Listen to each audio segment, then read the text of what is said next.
Welcome back. Today we are going to do the chapter Electoral Politics.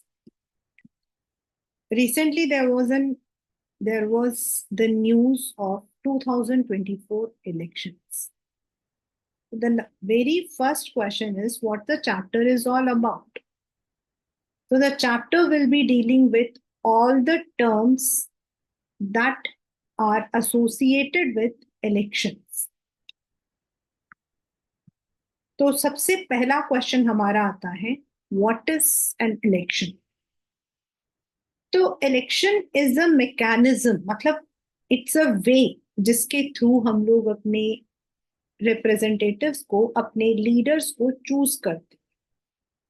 तो now the next question comes कि why do we need elections?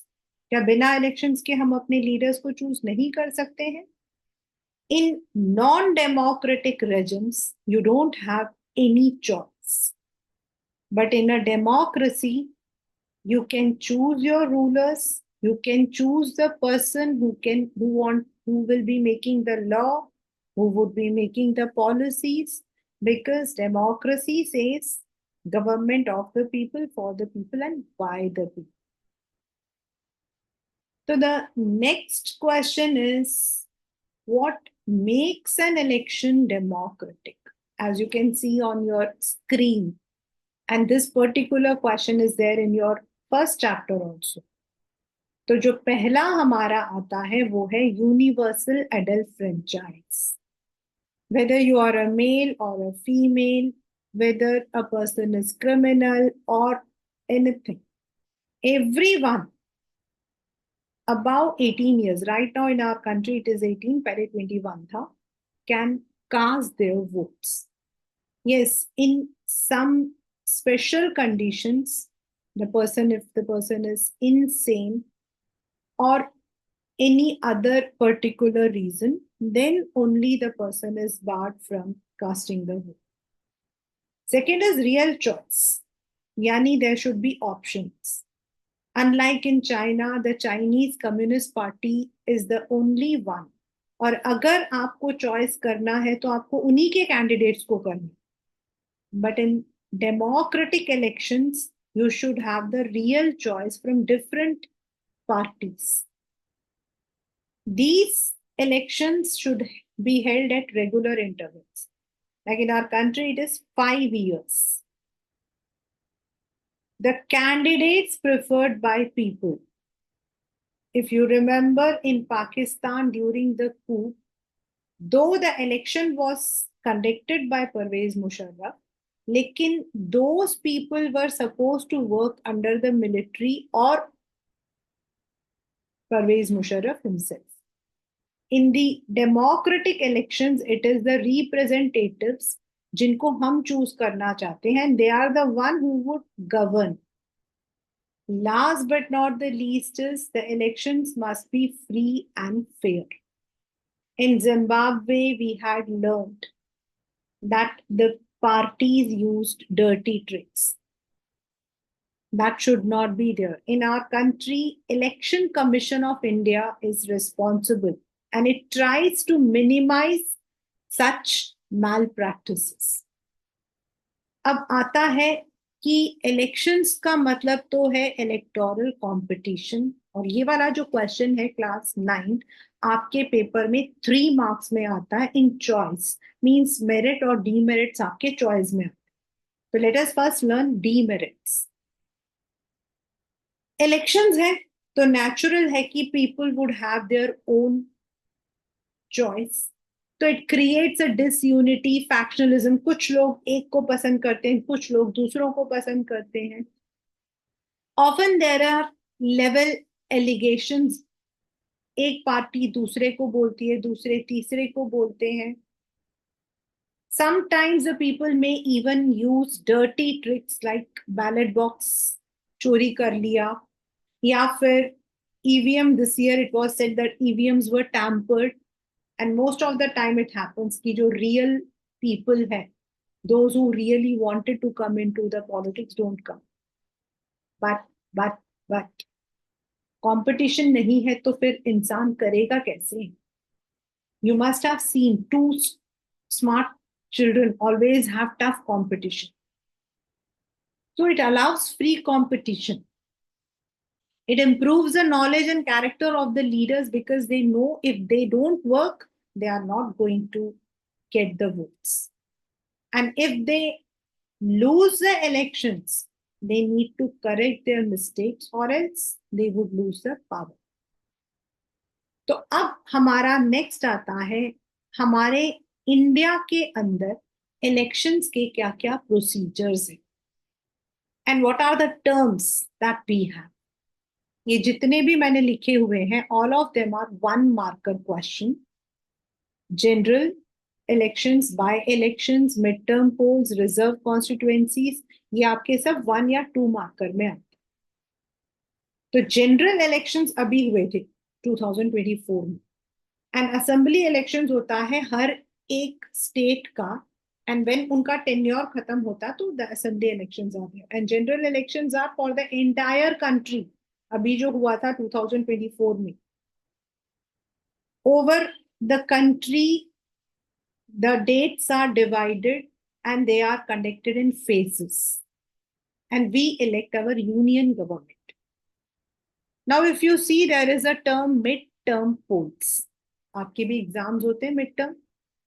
तो mid term का मतलब ये नहीं है बीच में पोल्स हो जाएंगे. मतलब if in any case the government has to resign, कई बार होता है नो कॉन्फिडेंस मोशन आता है कि इस गवर्नमेंट पर we don't have the confidence और there might be some other problem जिसकी वजह से the government has to resign the, या फिर कोएलिशन गवर्नमेंट है और जो दूसरी पार्टी है उसने विड्रॉ कर लिया. At that time the government has to be dissolve and fresh elections are held जिसको हम कहते हैं मिड टर्म पोल्स.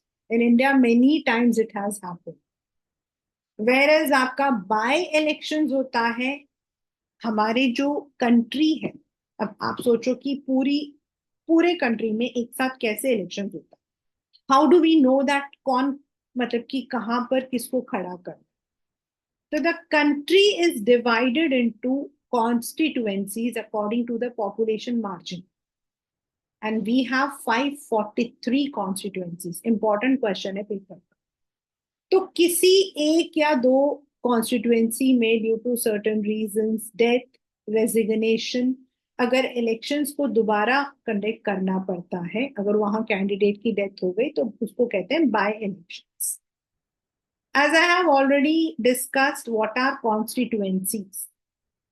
तो आपको पता है in our country there is a problem that there are people who belong to scheduled caste, scheduled tribe और उनको equal representation in contesting the elections to be a leader. The election commission delimitation करता है after every 10 years and ये देखता है कि कौन से एरिया में particularly किस कास्ट के लोग रहते हैं. And those constituencies are termed as reserved constituencies. ये इसीलिए है जिससे कि उनको भी बराबरी का जो है the voters can be anyone. Like अगर मेरे कॉन्स्टिट्यूएंसी में रिजर्व्ड कैट मतलब कि इंसान है तो I am also going to vote but my constituency will come under reserve. And right now we have 84 reserve constituencies for scheduled caste and 47 for scheduled tribe. How do we vote? वैसे तो आप 18 साल के हो गए, you can go to the site of election commission, add your name. But the election commission also exercises, they make a roll जिसको हम electoral roll भी कहते हैं. What is the other name for voters list. और इसके अंदर election से पहले हर एक इंसान का नाम जो 18 इयर्स अबव है उसको ऐड करते हैं. अगर वहां से इंसान चला गया है या उसकी डेथ हो गई है तो उसका नाम डिलीट करते हैं. And that is called as electoral roll. To have a free and fair election, अभी the election commission has also started with EPIC, that is election photo identity card. जब आप इलेक्शन में वोटिंग करने जाते हो तो you can carry. Otherwise, if you don't have, you can carry your license or any government related icon. अब आता है how do we contest the elections. To contest an election, we must be 25 years and above. अगर मैं किसी party को belong करती हूँ, now in a party there might be many candidates. Not every candidate is nominated as a representative. तो जो party leader होता है वो चूज करता है कि किस कॉन्स्टिट्यूएंसी में किस कैंडिडेट को नॉमिनेट करना चाहिए, और उसको हम बोलते हैं बच्चा party ticket. Now this party ticket is a kind of permission. Once you get a party ticket, आपको अपने पॉलिटिकल पार्टी से मिल गया, you have been nominated, then you have to fill a form जिसमें आपको सारे डिटेल्स देने पड़ेंगे. You need to fill the form and you also have to submit a fee. Now according to the supreme court कुछ new provisions हैं जिसके according this is a 3 marker question. You need to give any detail, the detail of any criminal case if it is there, so that criminal का जो background है in the political उसको कम किया जाए. The details of your assets and liabilities. Assets होते हैं आपकी कमाई, आपकी गाड़ी, आपका घर, आपकी income, anything which is giving you revenue. And liabilities आपके ऊपर जो खर्चे. And ये इसीलिए किया जाता है so that people are not misusing their money power. And third, your educational qualifications. Though educational qualification is not necessary. अब ये 3 marker question है, and if you see I have made these 3 points और यही 3 point आपको लिखना है. अब देखिए, if I want to become a teacher I need to be a B.Ed. If I want to become a doctor I should be an MBBS or BDS. If I want to become a lawyer I should be BA LLB. लेकिन to become a political leader मेरे पास ये सारी qualifications हो, but if I am not able to connect myself to the people, मैं उनकी problems को नहीं समझ पाती हूँ, I cannot lead them, then it is waste. Secondly, it's a democratic country and it is people's choice कि वो किसको choose करना चाहते हैं. If they feel an illiterate person is better leader, it is okay.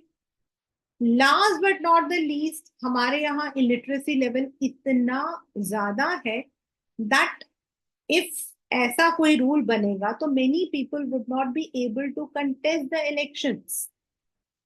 But हम जब nomination form fill करते हैं तो उसमें ये हम जरूर ऐड करें. Now if I am an independent candidate, मतलब मैं किसी पॉलिटिकल पार्टी को बिलोंग नहीं करती हूँ, then I can directly go to the election commission और अपने nomination form को fill कर सकती हूँ along with the fee. Once nomination वगैरह हो गया तो election commission जो है वो date declare करती है. अब मान लो date is of 2nd or 3rd July, August. 15 days, 2 weeks हमें campaigning के लिए मिलती है, जिसमें हम जाकर अपने वोटर से मिल सकते हैं, स्पीच दे सकते हैं, हम उनके सपोर्ट को मोबिलाइज कर सकते हैं, उनके घर में जाकर हम वोट्स मांग सकते हैं. जो हम लोग करने वाले हैं if the government is form, वो उसको हम बोलते हैं मैनिफेस्टोस, वो हम प्रेजेंट कर सकते. समटाइम्स इलेक्शंस में स्ट्रॉन्ग स्लोगन्स बहुत काम आते. For example in 1970s the Congress party, Indira Gandhi gave the very famous slogan Garibi Hatao, remove poverty. In 77 and 78 there were some problems. 75 onwards there were some problems. So Janata Dal had given the slogan Save Democracy. N.T. Rama Rao, जो आपकी RRR movie में जो junior NTR है, उनके दादाजी, उन्होंने बनाया था Telugu Desam party. 1 marker question. और उनका स्लोगन था protect the self respect of Telugus. Left front ने वेस्ट बंगाल में बनाया था land to the tiller. Tiller होते पीजेंट्स, मतलब उनको जमीन देने का वादा. एंड अभी recently in 2014 this was a very famous slogan, अच्छे दिन आएंगे। तो ये जो स्लोगन्स होते हैं they capture the people's attention and लोग कोशिश करते हैं अपने आप को उससे जोड़ने। नाउ हमारे यहाँ जितने ही इलेक्शंस होते हैं they are all conducted by the election commission, जिसको चूज करता है हमारा फर्स्ट इलेक्शन, जो हमारा इलेक्शन कमीशन है। It was formed in 1950 and the first election commissioner was Sukumar Singh. और अभी प्रेजेंट हमारे जो है वो है मिस्टर राजीव कुमार। ये इलेक्शन कमीशन को अपॉइंट करते हैं प्रेसिडेंट ऑफ इंडिया, जिसमें 3 मेंबर्स होते हैं। But once they are appointed they are not answerable to any one. They are the one जिनके पास कुछ पावर्स होते हैं। फॉर एग्जाम्पल, कब इलेक्शंस होंगे, कौन कौन सी जगह पे कैसे होंगे, how the declaration will be there, what will be the model code of conduct, अगर वो लोग उसको ब्रेक करते हैं तो what should be the punishment.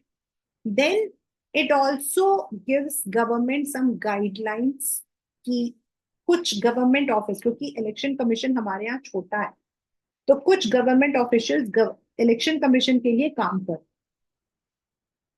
And they look कि elections are conducted freely, fairly and smoothly.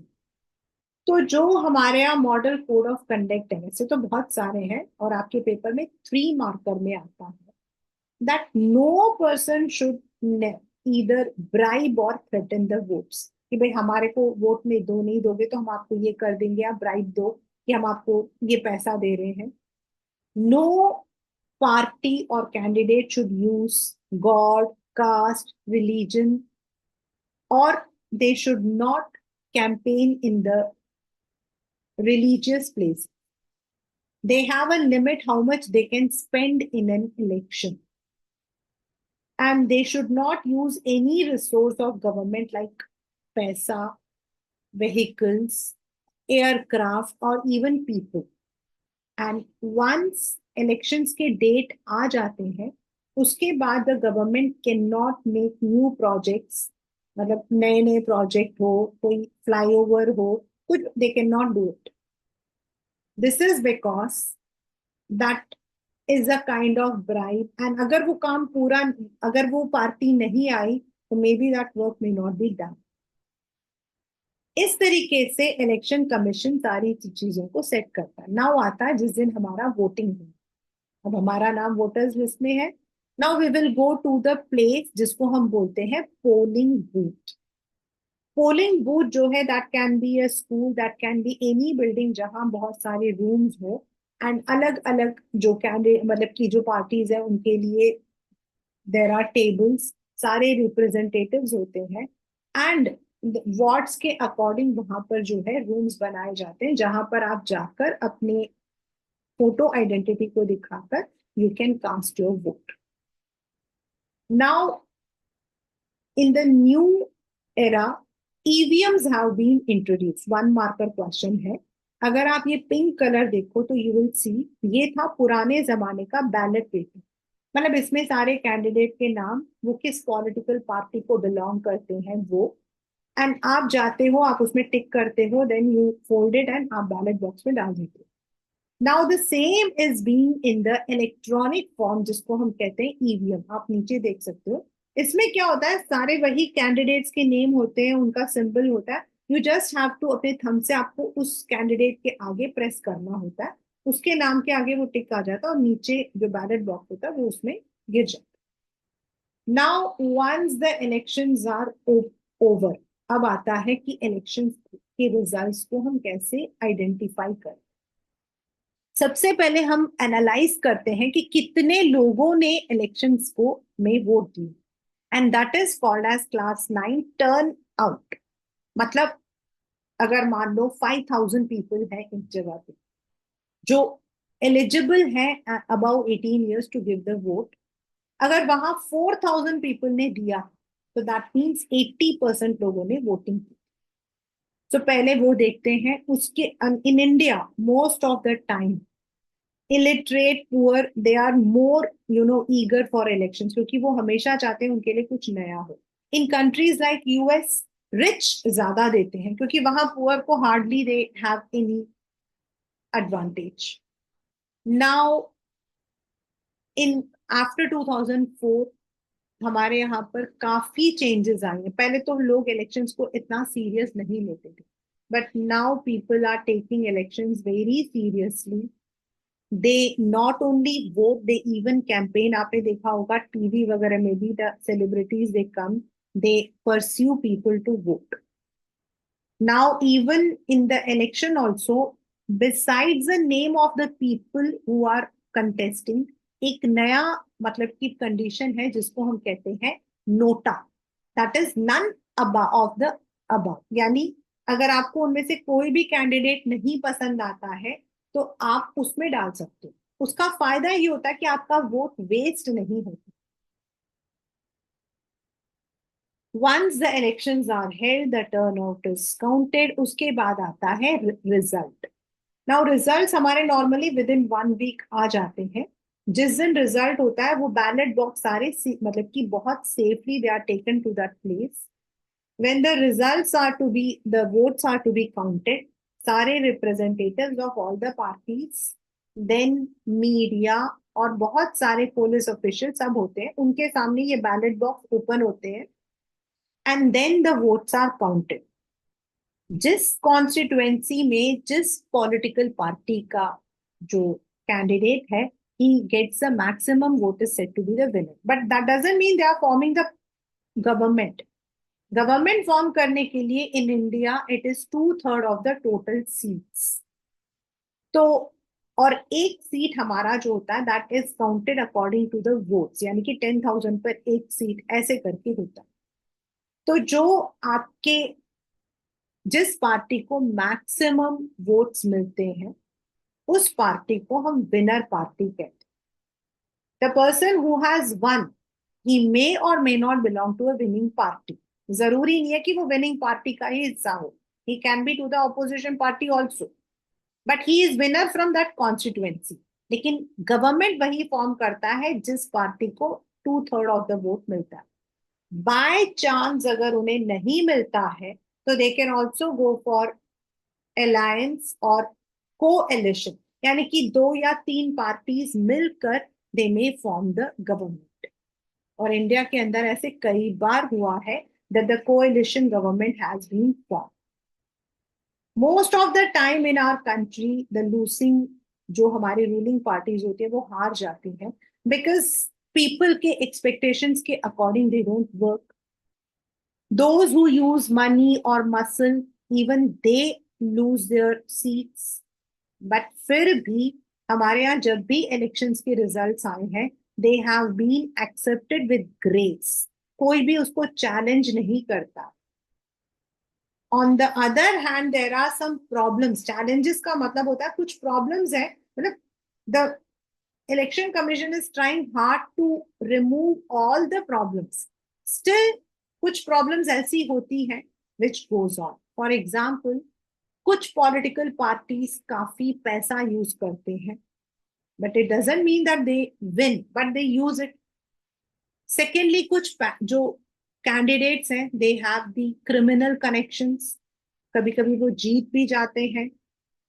Some families tend to dominate the tickets only to their family member. इसको हम डायनास्टिक सक्सेशन बोलते हैं.